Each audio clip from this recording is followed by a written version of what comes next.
Salam Malaysia Madani dan tentunya kita bersama lagi di program Ruang Bicara yang kami bawakan kepada anda di Bernama TV dan sudah pastilah satu lagi topik yang cukup relevan sebenarnya dengan perkembangan semasa telah pun kami pilih untuk kita sembang-sembang di program Ruang Bicara hari ini dan topik yang menjadi pilihan kita ialah kestabilan politik memacu ekonomi rakyat. Dan ini merupakan satu yang cukup penting dan relevan seperti yang saya katakan, dan kita tahu hanya tinggal beberapa hari sahaja lagi kita akan meninggalkan tahun 2023. Dan bila kita imbas kembali tentang apa yang telah pun berlaku pada tahun 2023, ianya merupakan satu situasi yang cukup mencabar sebenarnya. Dan pada masa yang sama juga, kita juga telah pun melihat penubuhan kerajaan perpaduan pada tahun 2023. Dan tentulah sebelum itu ramai juga yang mungkin melihat secara skeptikal juga tentang penubuhan kerajaan perpaduan ini. Ada juga yang mengatakan bahawa apakah kerajaan ini boleh bertahan, apakah yang boleh dilakukan oleh kerajaan perpaduan ini.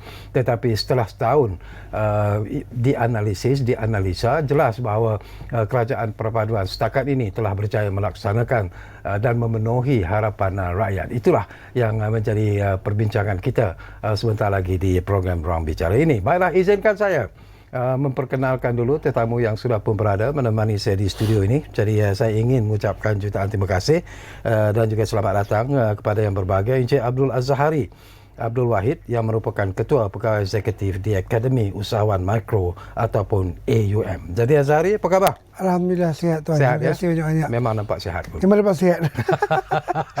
Ceria hujung-hujung tahun. Itu yang penting sebenarnya. Itu yang penting, betul. Baik Azhari, macam saya katakanlah, ini merupakan satu topik yang cukup penting sebenarnya. Kita nak sembang-sembang jugalah. Kita pun tahu tentang apa yang berlaku di negara kita sepanjang tahun 2023, tetapi yang lebih penting sebenarnya ialah penubuhan kerajaan perpaduan. Dan ketika itu ramai yang mengatakan bahawa apakah situasi politik di negara kita ini akan berada pada situasi yang stabil. Tetapi setakat ini alhamdulillah sebenarnya walaupun ada sangkaan-sangkaan yang mengatakan bahawa kerajaan ini tidak akan kekal lama dan sebagainya, tetapi jelas bahawa segala pandangan dan pendapat seperti itu sebenarnya telah terhapus setakat ini dengan prestasi yang mungkin kita anggap sebagai berjaya sebenarnya yang telah pun diwujudkan oleh kerajaan perpaduan.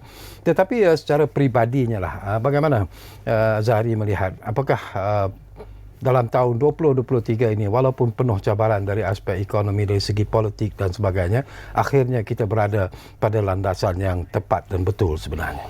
Okey, terima kasih tuan, terima kasih bernama kerana menjemput saya sekali lagi. Saya memang tak nafikan 2023 ni saya rasa tahun yang lebih tenang berbanding dengan 2022. Okay. Sebab bila sebut tenang ni maksudnya kita lebih banyak peluang.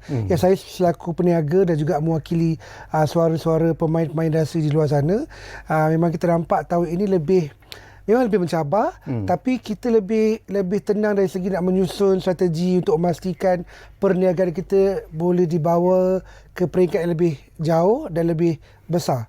Dan ini memang tak dapat dinafikan berdasarkan kepada kestabilan politik. Bila politik stabil, kita kurang ruang dan masa membincang perkara-perkara yang tak sepatutnya. Kita fokus pada kerja, kalau yang berniaga fokus pada yang berniaga, kalau yang bekerja fokus pada yang bekerja. Jadi benda tu menjadikan ruang dan peluang yang ada ni kita capitalize sepenuhnya untuk memastikan ialah hujung tahun ni dah hujung tahun dah ni kan.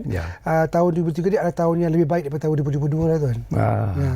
Okey, kita sebenarnya ada seorang lagi tetamu yang akan kita kongsi pandangan dan juga pendapat berkaitan dengan topik ini. Jadi kita ingin mengucapkan jutaan terima kasih kepada yang berbahagia Profesor Madya Dr. Mazlan Ali, iaitu pensyarah Pusat Perdana di Fakulti Teknologi dan Informatik Razak, iaitu di Universiti Teknologi Malaysia ataupun UTM. Dan kita hubungi Profesor Madya Dr. Mazlan Ali melalui panggilan telefon. Assalamualaikum Prof. Waalaikumsalam Abang Syakrawi, apa khabar? Baik, kami tunggu-tunggu di studio, kenapa tak datang?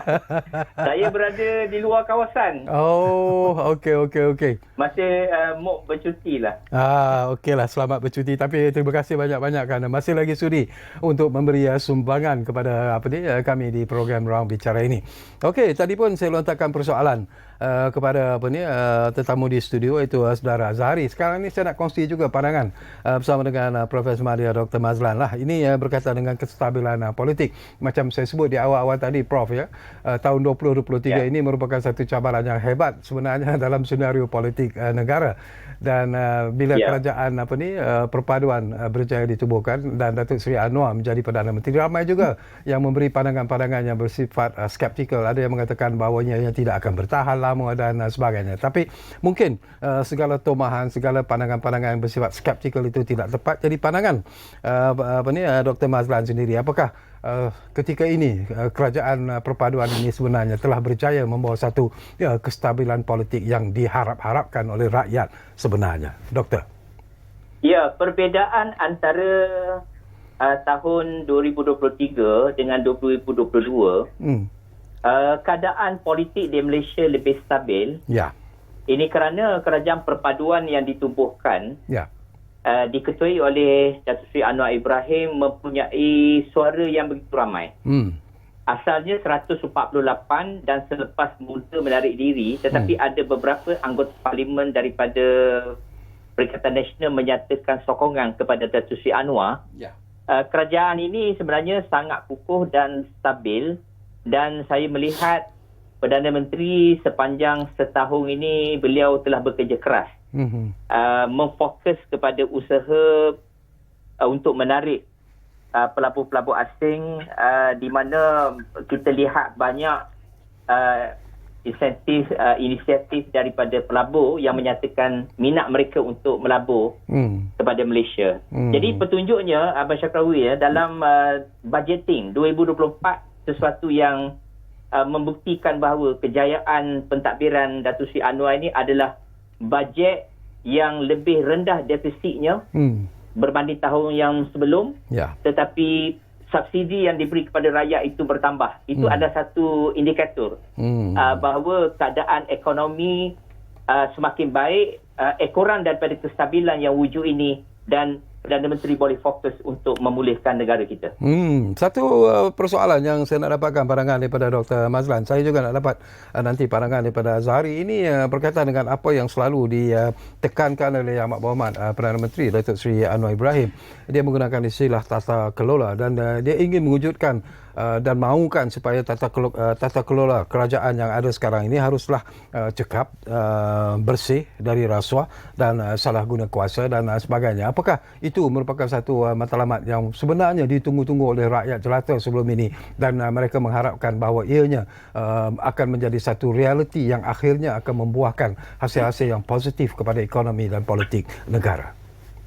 Ya, kalau kita melihat track record Datuk Seri Anwar Ibrahim sepanjang beliau di dalam kabinet, sewaktu beliau di dalam UMNO dahulu, sampailah beliau dipecat daripada kabinet tahun 1998. Kita lihat tata kelola yang sangat ditekankan oleh beliau, dan sepanjang perjuangannya sebagai parti pembangkang selama 25 tahun, Datuk Seri Anwar konsisten memperjuangkan ketelusan, integriti ini. Dan sebenarnya setahun ini beliau juga memberi penekanan tersebut. Dan kalau kita lihat tahun-tahun yang sebelumnya, bagaimana laporan daripada audit negara menyatakan ketirisan sahaja di negara kita ini dalam setahun mencecah 30 bilion.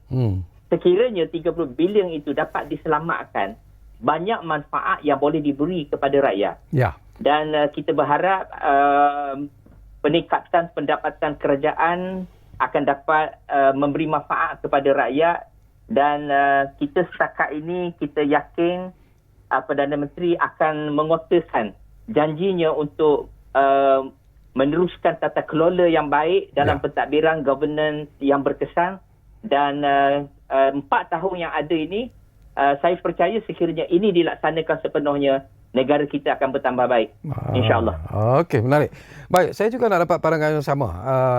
Pandangan berbeza mungkin daripada Azhari, tetapi tentang isu yang sama, tentang tata kelola yang cekap, bersih dari rasuah dan salah guna kuasa ini. Apakah ini sebenarnya yang akan seolah-olah memberi satu cahaya sebenarnya kepada kehidupan rakyat secara keseluruhannya. Ya, tata kelola ni sebenarnya bukanlah hanya kepada kerajaan. Ya. Ya, dia juga tertakluk kepada semua rakyat jelata, semua rakyat terbanyak, dan yang paling penting juga adalah komuniti perniagaan. Jadi bila kerajaan menekankan tentang tata kelola, secara tak langsung juga kita sebagai orang berniaga juga akan mengambil peluang itu untuk memastikan tata kelola kita dalam perniagaan juga dijalankan dengan baik. Contoh bila kami travel satu Malaysia kan, bersama dengan kementerian untuk bertemu dengan usahawan-usahawan ni, antara benda yang kita tekankan contoh pengurusan kewangan yang betul, perancangan yang baik, komunikasi yang baik dengan pasukan. Jadi benda tu kalau tak ditekankan oleh kerajaan, mungkin ada pihak yang lupa. Jadi bila ada tata kelola yang baik di pihak kerajaan, kalaupun komuniti perniagaan berkomunikasi ataupun bekerjasama dengan kerajaan untuk membangunkan negara dari aspek projek dan sebagainya, benda itu juga menjadikan dia lebih telus dan dapat digunakan secara lebih baik, dan budaya menjaga tata kelola sangat penting dalam pembentukan perniagaan yang lebih baik. Dan itu boleh memperkembangkan lagi perniagaan dari segi mikro ke arah kecil, sederhana, dan mungkin pergi ke peringkat PLC nantilah. Ya. Okey, kita juga nak sentuh Dr. Mazlan Ali. Ini pun satu isu yang sebenarnya mendapat perhatian rakyat, iaitu tentang rombakan kabinet yang telah pun diumumkan oleh Yang Amat Berhormat Perdana Menteri.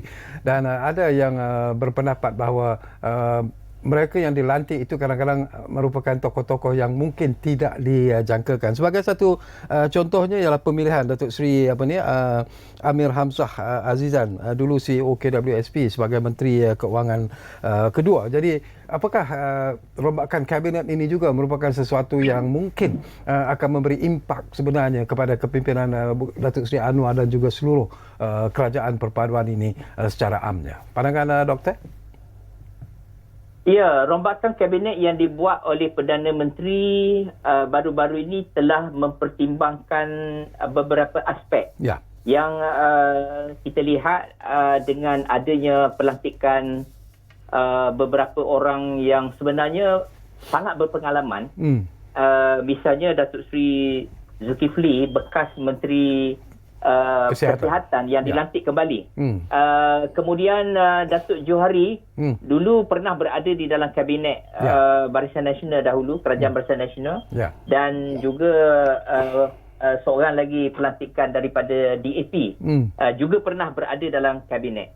Saya fikir kombinasi yang dibuat oleh Perdana Menteri itu, beliau telah menimbangkan kepada beberapa aspek di mana yang kita lihat dalam kerajaan perpaduan ini, perwakilan daripada parti-parti di dalam kerajaan perpaduan itu mesti dipertimbangkan. Kerana pengukuhan kerajaan ini adalah terletak bagaimana Datuk Seri Anwar dapat melakukan sesuatu yang boleh mengeratkan hubungan di antara parti-parti komponen dalam kerajaan perpaduan.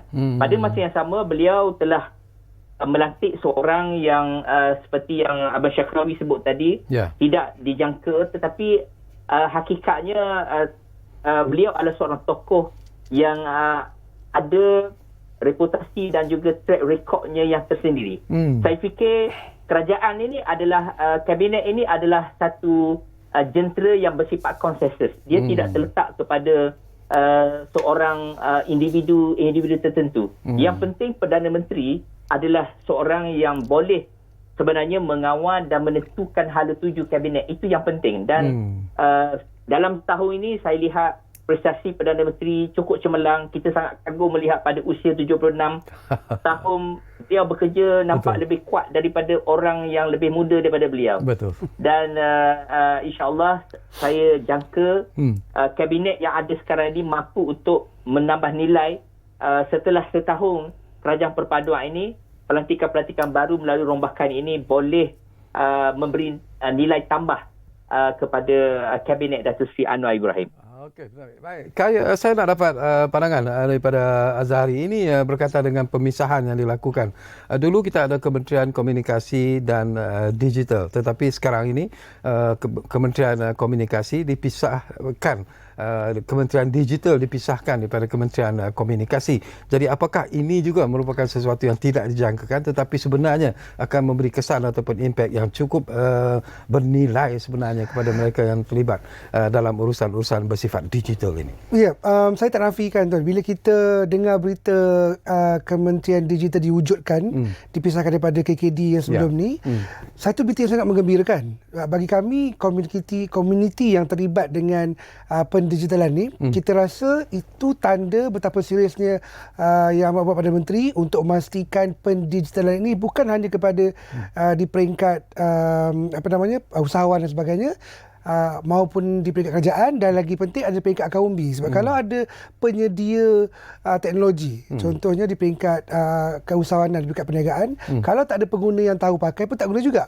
Jadi ini antara cabaran besar kepada Kementerian Digital untuk memastikan kata orang keboleh pasaran semua teknologi ataupun pengaplikasian yang perlu diterima oleh rakyat keseluruhannya, memastikan kita bersedia untuk menghadapi tahun 2024 yang saya yakin jauh lebih digital seperti mana yang kita jangkakan pada 2022. Dan ini saya rasa memberi peluang kepada penyedia teknologi, pembekal teknologi dan juga pengguna sebenarnya, rakyat Malaysia secara keseluruhan, tahu dan lebih peka dengan segala proses yang kerajaan buat untuk memastikan kita lebih digital pada tahun 2024. Ya.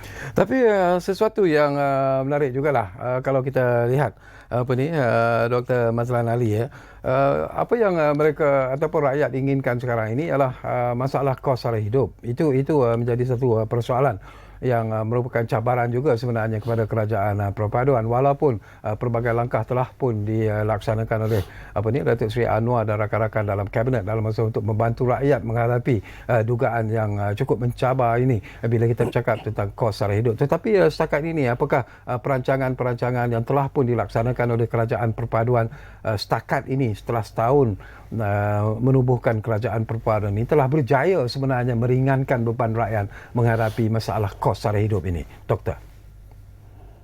Ya, isu harga barang ini adalah isu sejagat yang dia berlaku di dalam mana-mana negara, terutama apabila berlakunya kebejatan ekonomi dan seumpamanya.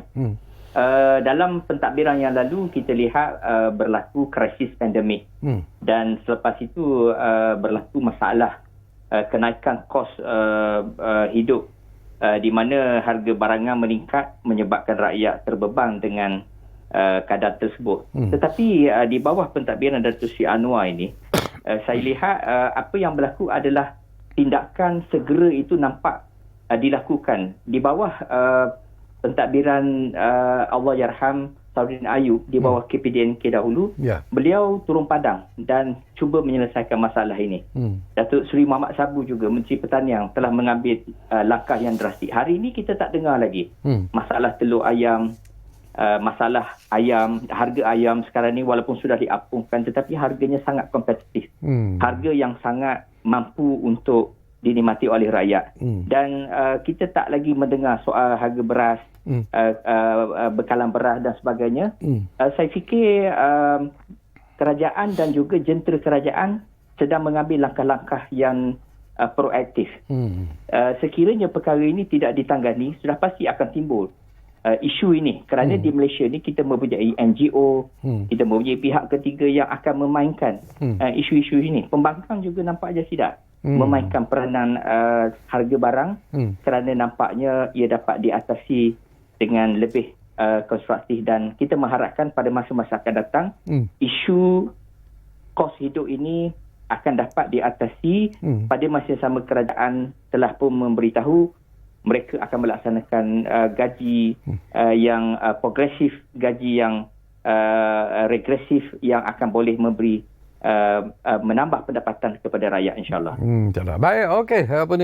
Dr. Mazlan Ali dan juga Zahari, banyak lagi persoalan sebenarnya yang ingin saya kongsikan, tapi seperti biasalah kita diarah untuk berehat dulu buat seketika, dan kepada anda seperti biasa jangan ke mana-mana. Kembali semula sebentar saja lagi bersama kami di Ruang Bicara yang kami bawakan kepada anda tentunya di Bernama TV. Kita jumpa lagi.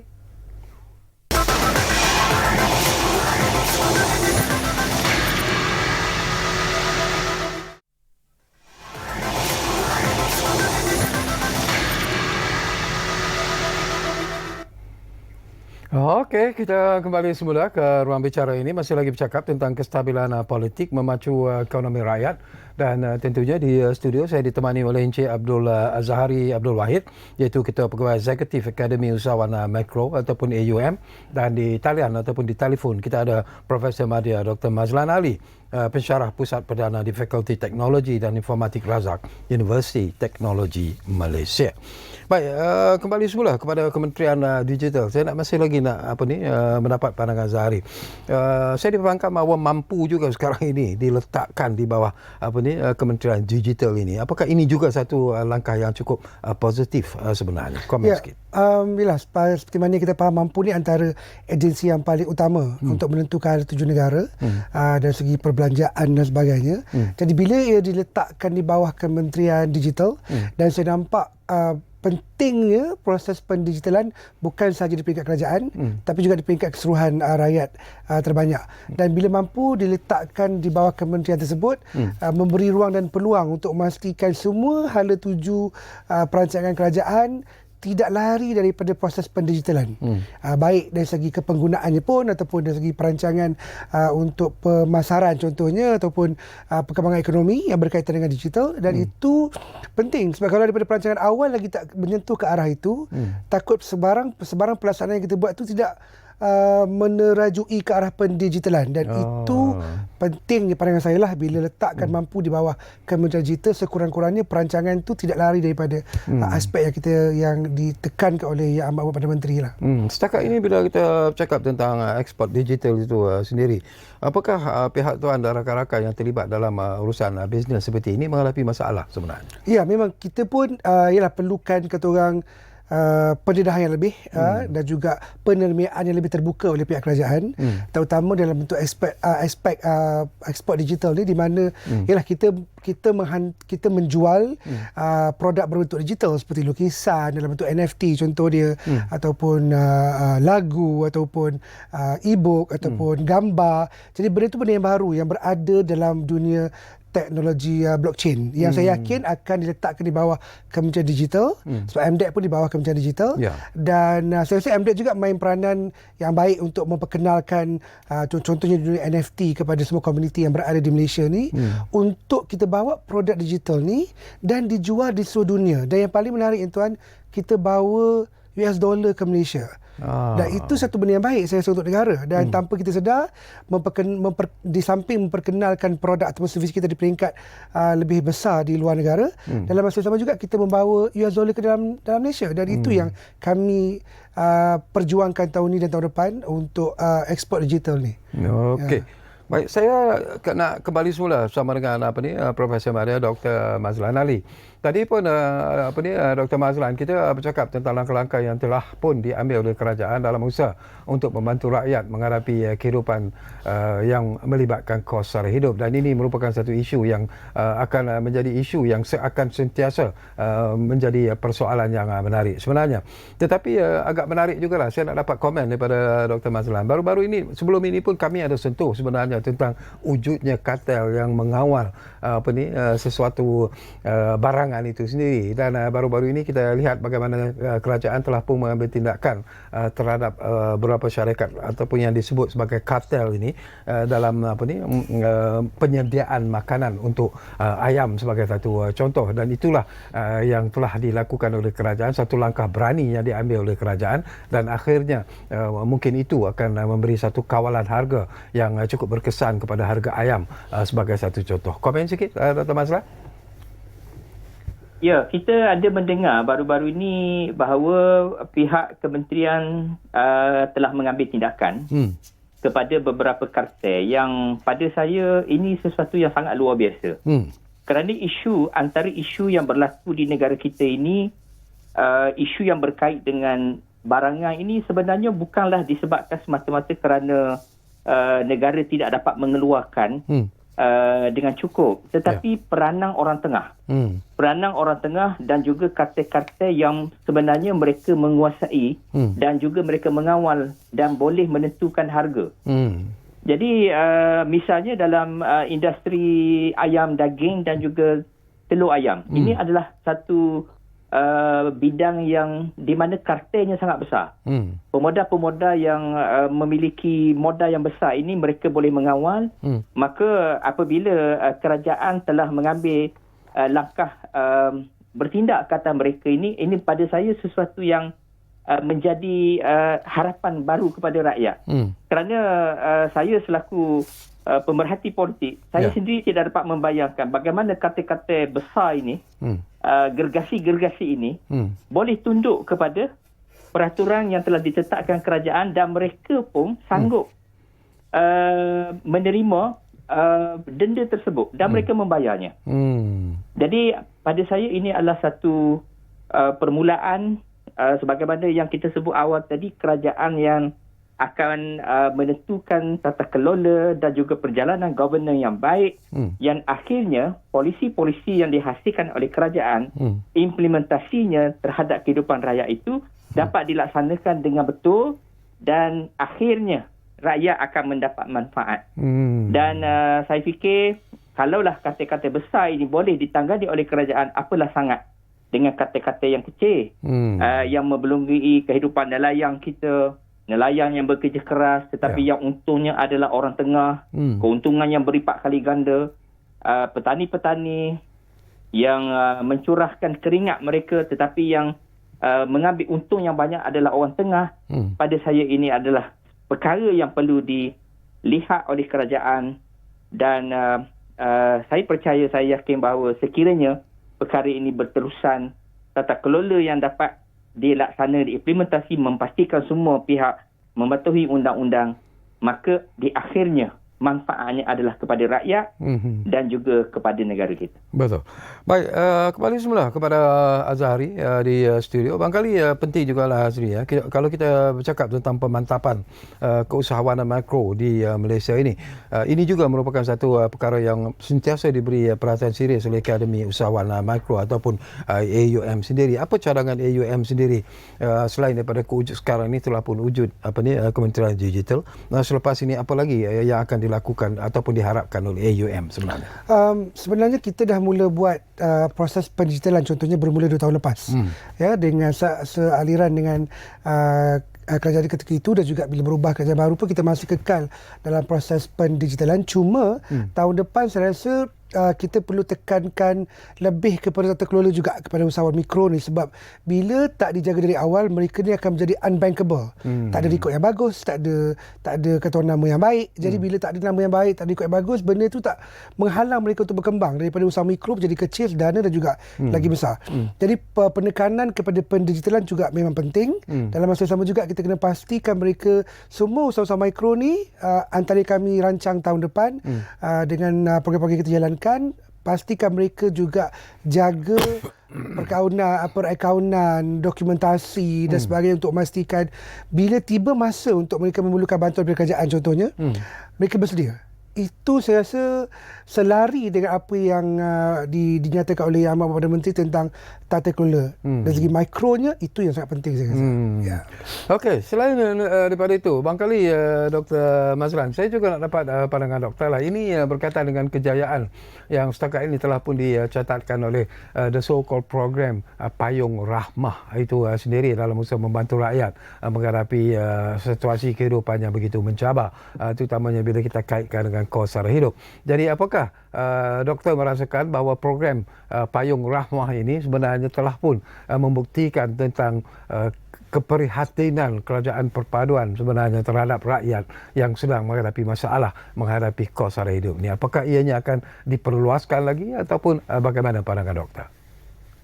Ya, di bawah pentadbiran arwah Salahuddin Ayub di Kementerian KPDN satu program yang berimpak besar, iaitu program Rahmah. Kerana program ini sangat sesuai dilaksanakan di peringkat kementerian tersebut kerana ia secara tidak langsung berhubungan dengan kehidupan rakyat dari segi bagaimana rakyat mendapatkan bekalan makanan untuk survival mereka. Dan Rahmah yang asalnya kepada menu RM5 itu akhirnya berkembang menjadi konsep Rahmah yang melangkau bidang-bidang yang tak pernah kita terfikir, termasuk insurans. Insurans pun ada Rahmah.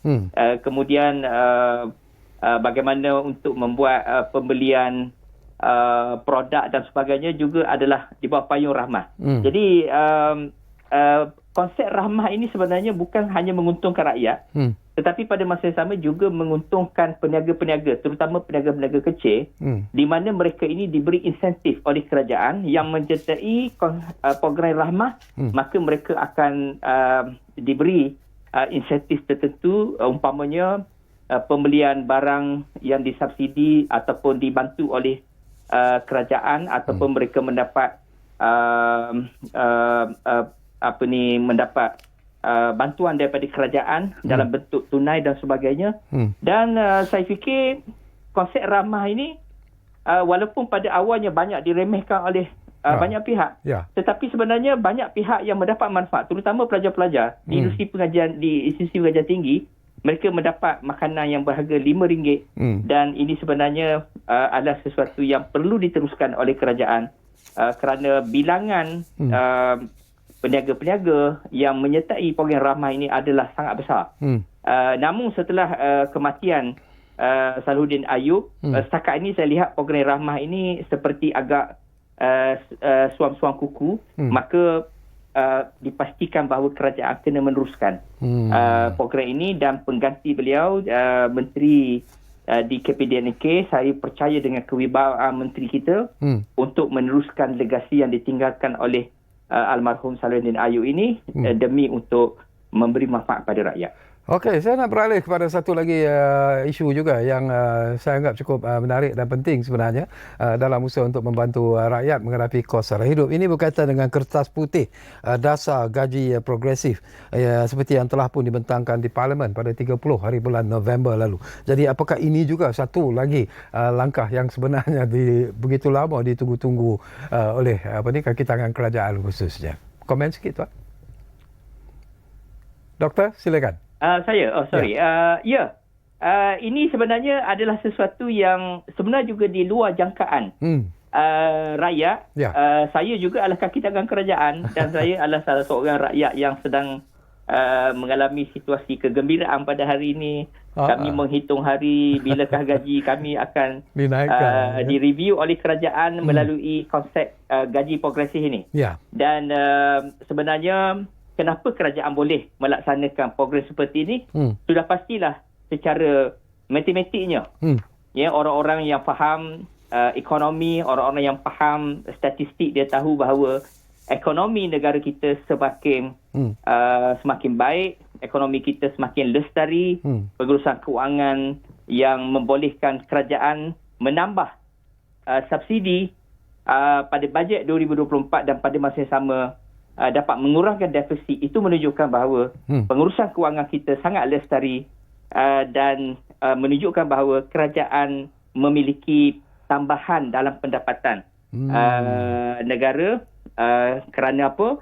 Pertama, pelabur-pelabur asing yang meningkat masuk, aktiviti ekonomi yang semakin rancak dan pada masa yang sama juga tata kelola dan pengurusan governance yang baik ini telah menambah sebenarnya mengurangkan ketirisan, dan pada masa yang sama ketirisan yang berlaku tahun-tahun sebelumnya dapat dialihkan kepada kerajaan, kepada rakyat, seperti subsidi, gaji yang progresif untuk kaki tangan awam dan sebagainya. Okey, baik. Dr. Mazlan, anda boleh relax dulu buat seketika. Saya nak lontarkan persoalan pula bersama dengan Encik Azhari Abdul Wahid di studio. Barangkali Zahari, ramai yang tak mengetahui di luar sana sebenarnya tentang, ialah bila kita bercakap tentang sektor ekspor digital itu, banyak cabaran yang perlu ditempuhi oleh mereka yang terlibat dalam sektor ini ataupun dalam ekspor digital ini. Jadi bagaimana Tuan melihat penyelesaian untuk cabaran-cabaran yang sedia ada ini sekarang? Okey, ada beberapa sudut pandang. Yang pertama dari pihak kerajaan, kita memang minta kementerian yang baru ni untuk melihat peluang yang ada dalam ekspor digital ni supaya menjadi satu antara wadah ekonomi yang baik untuk kerajaan lah, untuk negara. Dan bila ada kata orang kerjasama yang baik dengan kerajaan dan juga komuniti yang terlibat, memberi peluang dan ruang dan peluang yang lagi besar kepada kami. Selain daripada itu juga adalah ilmu sangat penting dari segi technicality-nya. Jadi bila kita tahu ilmu tentang bagaimana kita nak menjual produk digital. Contoh yang saya kata tadi macam lukisan, macam mana kita boleh convert contoh kalau kita jual brooch, kita boleh convert dalam bentuk lukisan, jual dalam bentuk non-fungible token, dalam bentuk digital asset, dan kita jual di seluruh dunia. Jadi benda tu agak technical kadang-kadang. Jadi perlukan ilmu yang baik secara praktikalnya, dan itu juga kita buat di Akademi Usaha Mikro sepanjang tahun ni dan juga tahun depan insya-Allah. Kita akan fokuskan kepada praktikalnya dulu sebab itu lagi penting. Dan bila dapat sokongan yang baik daripada Kementerian Digital contohnya ataupun agensi berkaitan contohnya MDAC dan sebagainya, itu memberi peluang yang lagi baik untuk kami explore lagi besar dan kita bawa jenama Malaysia ni bukan sahaja di peringkat ASEAN tapi di peringkat ASEAN maupun di peringkat antarabangsa. Dan saya rasa satu sumber ekonomi yang baru dan kita harus selusuri dengan cara yang baik dan rebut peluang yang ada setakat mana yang ada ni. Secara ikhlas juga Zahari, do we need apa yang disebut sebagai alternative marketplace sebenarnya untuk bisnes ini? Ya, bila kerja pegawai kerajaan naik gaji ataupun ada kenaikan gaji di peringkat swasta pun kuasa membeli makin besar. Jadi perlu ada alternative marketplace yang kita boleh explore. Seperti mana kita tahu yang e-dagang sebelum kita dah banyak kita dengar. Jadi bila ada alternative marketplace, contohnya NFT marketplace yang boleh kita jual direct kepada pembeli di seluruh dunia. Even kami di akademi pun kita tak pernah menjangkakan sepanjang tahun ni kita bertemu dengan bakal pembeli atau pengumpul ni lebih hampir 20 negara. Yang kita hantar brooch pun seluruh dunia. Jadi alternatif marketplace itu memberi ruang dan peluang kepada usaha mikro contohnya ataupun pereka cipta ni untuk memastikan mereka tahu cara nak memasarkan jenama mereka, produk dan juga perkhidmatan mereka dan terus dijual kepada orang yang faham tentang produk digital itu, dan ini memberi pendapatan yang baik kepada mereka terutama dalam US dollar dan satu sumber ekonomi yang baik untuk yang cubalah. Itu yang paling crucial. Okey, Dr. Mazlan, satu lagi isu juga yang saya nak dapatkan pandangan Dr. Mazlan. Ini berkaitan dengan tourism, pelancongan. Ini sesuatu yang menarik sebenarnya. Kalau kita ikuti berita-berita terkini, jelas bahawa Malaysia telah berjaya menarik jumlah pelancong-pelancong dengan jumlah yang begitu besar sekali sebenarnya, dan ini sesuatu yang tidak dijangkakan sebelum ini, tetapi mungkin disebabkan oleh faktor kedudukan mata wang kita juga mungkin menjadi faktor utama yang menarik pelancong-pelancong untuk datang ke negara kita. Dan kemudiannya Kuala Lumpur juga dikatakan antara the best 6 cities in the world sekarang ini, dan ini juga sesuatu yang pastinya membanggakan kita dan pastinya akan memberikan satu semangat yang luar biasa terutamanya kepada Kementerian Pelancongan yang sebelum ini menterinya juga dihentam kiri kanan dan sebagainya. Komen sikit Dr. Mazlan. Ya, benar Abang Syakrawi. Kita lihat Malaysia ini adalah satu negara yang sangat kaya dengan flora dan fauna. Kita kaya dengan geografi kita yang begitu indah.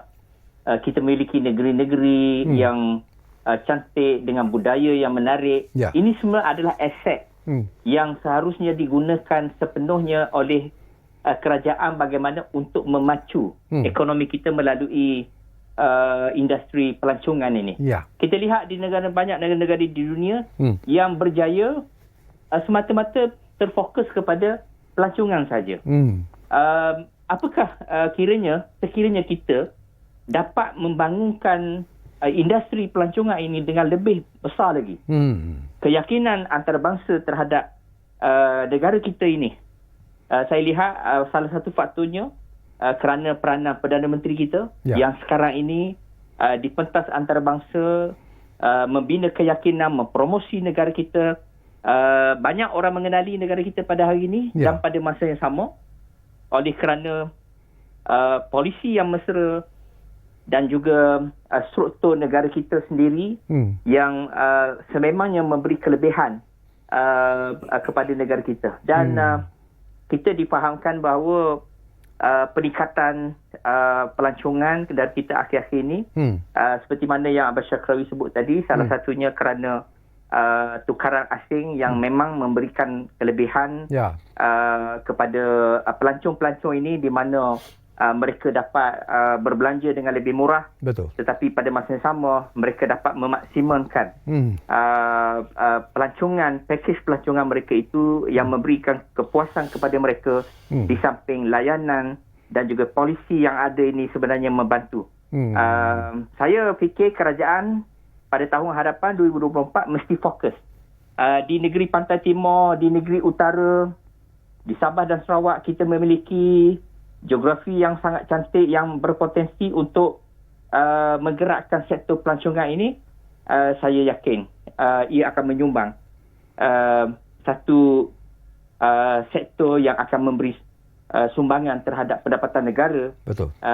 Dan kelebihannya adalah di kalangan rakyat akan berkembang industri hiliran seperti makanan, industri makanan dan juga perhotelan dan juga pelancongan berasaskan kepada rekreasi dan juga agro pertanian. Betul. Yang pada hari ini semakin menjadi satu trend yang menarik di negara kita. Okey, baik. Apa ni Dr. Mazlan dan juga Zahari. Kita lihat buat kali terakhir dan kembali nanti tak banyak lagi masa yang tinggal, tapi insya-Allah masih lagi ada persoalan-persoalan yang mungkin sempat saya kongsikan bersama dengan kedua-dua tetamu, Zahari di studio dan juga Dr. Mazlan Ali melalui talian telefon. Kita jumpa lagi selepas ini.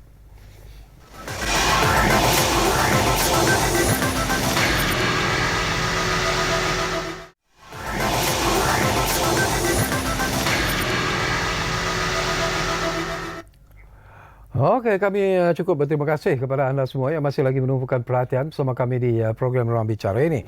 Dan baik, Zahari, ini saya nak petik daripada apa yang disebut oleh rakan kita tadi, Dr. Mazlan Ali.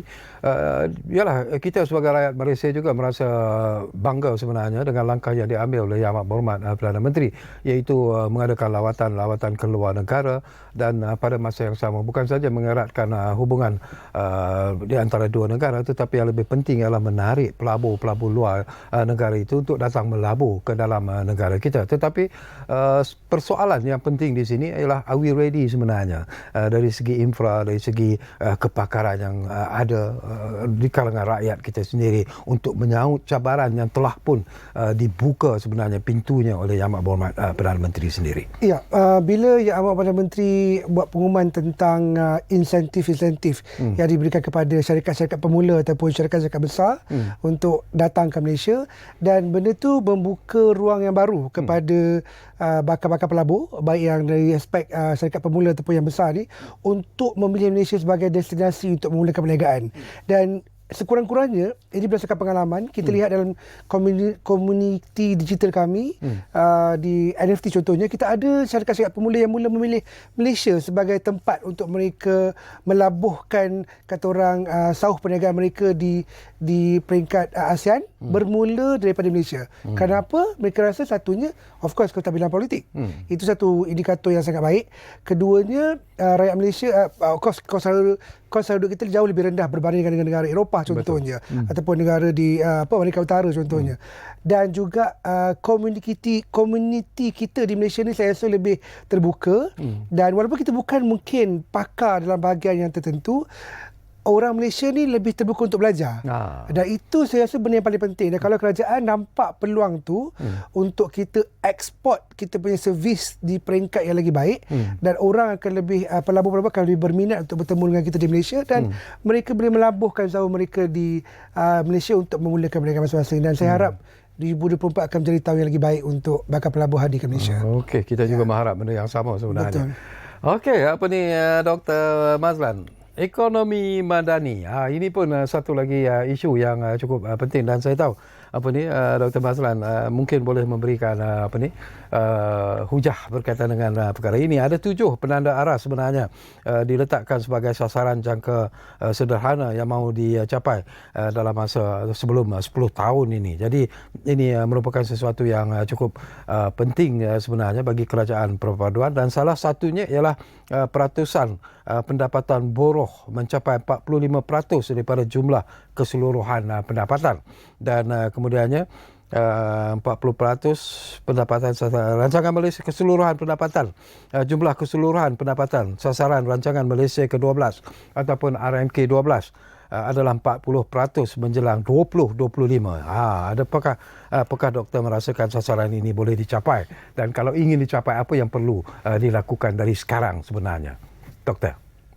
Ya, madani itu konsep madani yang diketengahkan oleh kerajaan perpaduan sekarang ini adalah satu konsep yang sekiranya kita mengambil pemahaman terhadap konsep madani ini. Sebenarnya ia adalah satu pendekatan yang selari dengan ajaran Islam yang sangat menekankan konsep keadilan. Bukan hanya keadilan kepada umat Islam semata-mata, tetapi juga memberi keadilan kepada kumpulan minoriti, memberi hak kepada minoriti kerana mereka juga adalah sebahagian daripada rakyat yang berada dalam negara Malaysia.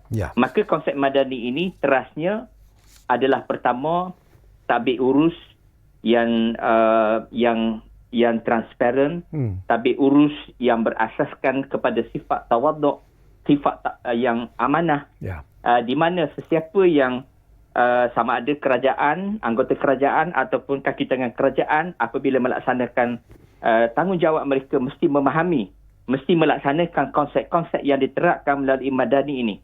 Amanah, telus, bertanggungjawab, mengambil pendekatan yang adil, tidak ada memilih kasih, dan juga memberi keadilan kepada semua tanpa mengira siapakah mereka, jantina mereka, kumpulan mana. Maka apabila ini berjalan dengan lestari, maka target di bawah ekonomi madani ini saya yakin akan dapat dicapai dengan lebih cepat daripada yang disasarkan oleh kerajaan Perdana Menteri Datuk Seri Anwar. Kerana sesuatu konsep yang baik itu apabila disulam dengan tata cara pengurusan yang telus, amanah dan bertanggungjawab, bukan hanya Malaysia tetapi negara, termasuklah negara komunis sekalipun, sekiranya mereka melaksanakan tata cara ini, mereka juga boleh menjadi negara maju, negara yang boleh memberi kesejahteraan dan juga kemakmuran kepada kehidupan rakyat dia. Jadi saya yakin bahawa dalam tempoh 4 tahun yang ada, Perdana Menteri dengan mandat lebih kurang 150 lebih anggota parlimen yang menyokong beliau akan dapat diteruskan rancangan ini, termasuklah ekonomi madani ini, agar ia dapat membawa perubahan kepada kehidupan rakyat dan akan menjadikan Malaysia kembali menjadi antara negara yang disegani di rantau Asia Tenggara, bahkan di dunia. Kerana satu ketika dahulu kita pernah digelar sebagai harimau Asia. Kita nak kembalikan semula negara kita sebagaimana sepatutnya yang kita capai pada hari ini. Okey, satu menarik apa yang disebut oleh Dr. Mazlan. Tapi mungkin Zahari juga ada pandangan tersendiri. Selalu juga saya bertanya persoalan ini, Zahari, kepada mereka yang datang ke studio bila kita bercakap tentang konsep dan falsafah madani, kita bercakap tentang ekonomi madani. Tetapi mungkin masanya sudah sampai sekarang ini di mana rakyat sendiri harus memahami tentang falsafah dan konsep madani itu, dan rakyat sendiri seperti apa yang disebut oleh Dr. Mazlan tadi harus melaksanakan apa yang ingin dicapai oleh kerajaan itu melalui prinsip dan juga konsep madani itu. Jadi apa yang perlu dilihat oleh rakyat ketika ini? Ya, daripada aspek peniaga, nilai-nilai murni yang dinyatakan dalam ekonomi madani sangat penting untuk kita memastikan aliran perniagaan kita dengan cara yang betul. Dan kalau kita selusuri semua yang ada dalam ekonomi madani tersebut, memang membawa satu, kata orang, hal tuju yang baik. Dan kalau kita dapat amalkan dengan baik, sekurang-kurangnya perkembangan perniagaan kita itu berjalan yang lebih lancar dan berlandaskan prinsip yang lagi baik. Jadi ini perlunya ilmu untuk, pertamanya kena baca lah Peta Ekonomi Madani. Keduanya kena faham macam mana kita nak aplikasikan, bukan sahaja di peringkat perniagaan, malah dibawa ke peringkat akar umbi, di peringkat di rumah, ataupun di sekolah, ataupun di mana-mana saja yang ada komuniti, supaya kita faham bahawa bila kita buat perkara yang baik seperti mana yang dikatakan oleh Profesor tadi, pastinya hal tuju yang baik itu akan bawa satu result yang baik. Jadi untuk kita tahu bagaimana cara yang lagi baik untuk memulakan ataupun menyambung perniagaan kita, cubalah fahami konsep-konsep yang baik di belakang ekonomi madani tersebut, dan amalkan, dan kalau boleh kita bawa bukan sahaja peringkat Malaysia, malah apabila kita berkomunikasi di peringkat antarabangsa, di peringkat ASEAN maupun ASEAN ataupun di peringkat luar negara, supaya orang boleh kenal konsep madani, ekonomi madani dan juga Malaysia itu secara keseluruhannya lah. Ya. Okey, kita hampir-hampir di penghujung sebenarnya Dr. Mazlan, dan seperti biasalah kita mempunyai harapan yang cukup tinggi sebenarnya kepada kerajaan perpaduan ini, dan tak siapa pun dapat menafikan bahawa kerajaan perpaduan sekarang ini berada pada landasan yang cukup meyakinkan, platform yang cukup meyakinkan. Cuma yang kita perlukan sekarang ini ialah kurang-kurangkanlah mainan politik untuk mengganggu kestabilan politik negara, kestabilan ekonomi negara. Tapi mungkin rakyat juga harus bersatu padu sekarang ini untuk terus memberi sokongan, kerana apa yang ingin kita capai sebenarnya adalah sesuatu yang amat penting, iaitu memulihkan semula kehidupan kita di sebuah negara yang amat kita sayangi ini. Jadi harapan dan juga komen di penghujung program ini. Silakan Dr. Mazlan. Ya, hari ini negara kita sedang ditadbir oleh seorang Perdana Menteri yang nampaknya sangat tinggi iltizamnya. Dan kerajaan ini adalah kerajaan yang stabil. Ya. Komponen-komponennya seperti Barisan Nasional, GPS, GRS dah berkali-kali menyatakan bahawa mereka akan terus komited menyokong Datuk Seri Anwar sebagai Perdana Menteri. Ya. Tetapi malangnya kita masih mendengar cakap-cakap menyatakan akan wujudnya pertukaran kerajaan. Saya fikir politik tidak boleh sentiasa melandasi pada setiap saat, kerana rakyat perlu kepada kehidupan yang lebih baik. Sekiranya politik ini menjadi sesuatu yang dimainkan pada setiap masa, ia boleh mencetuskan kembali ketidakstabilan negara ini. Saya berharap semua, sama ada ahli politik sekalipun rakyat, termasuk diri saya, kita mengambil nasihat daripada Duli Yang Maha Mulia Seri Paduka Baginda Yang di-Pertuan Agong, bahawa semua pihak perlu fokus untuk memperbaiki negara kita. Kita telah mengalami krisis sebelum ini, pandemik, krisis politik yang memberi kesannya adalah pada rakyat. Ya. Seri Paduka Baginda menasihatkan kepada parti-parti politik supaya mereka bekerjasama, kerana itulah tertubuhnya kerajaan perpaduan itu. Kita berharap kerajaan ini diberi peluang 4 tahun yang ada sekarang ini. Tahun 2027 kita bakal berdepan dengan pilihan raya ke-16. Pada masa itu teruskan berpolitik, kerana ia adalah sebahagian daripada konsep demokrasi yang kita pegang dalam negara kita. Betul. Baik, terima kasih banyak-banyak kepada Profesor Madia Dr. Mazlan Ali kerana sudi bersama kami di program Ruang Bicara ini, walaupun hanya melalui telefon, tapi banyak persoalan-persoalan yang sempat kita kongsikan. Jadi terima kasih banyak-banyak Doktor, dan kita harap Doktor akan kembali semula ke studio kami satu hari nanti untuk bersama dengan saya di program ini. Dan terima kasih juga tentunya kepada Encik Abdul Azhari Abdul Wahid kerana sudi berkongsi pandangan dan juga pendapat. Dan seperti apa yang disebut oleh Dr. Mazlan, seperti apa yang disebut oleh Azhari, sebenarnya itulah yang menjadi harapan rakyat Malaysia kita ini. Bersatu padulah kita sebenarnya dalam menghadapi dugaan yang sedang kita hadapi ketika ini. Tetapi berilah sokongan kepada kerajaan perpaduan untuk membina semula politik dan ekonomi negara, supaya akhirnya rakyat di seluruh pelosok tanah air ini akan menikmati satu situasi yang penuh dengan kesejahteraan. Kita jumpa lagi dalam program Ruang Bicara dari masa ke semasa. Jumpa lagi.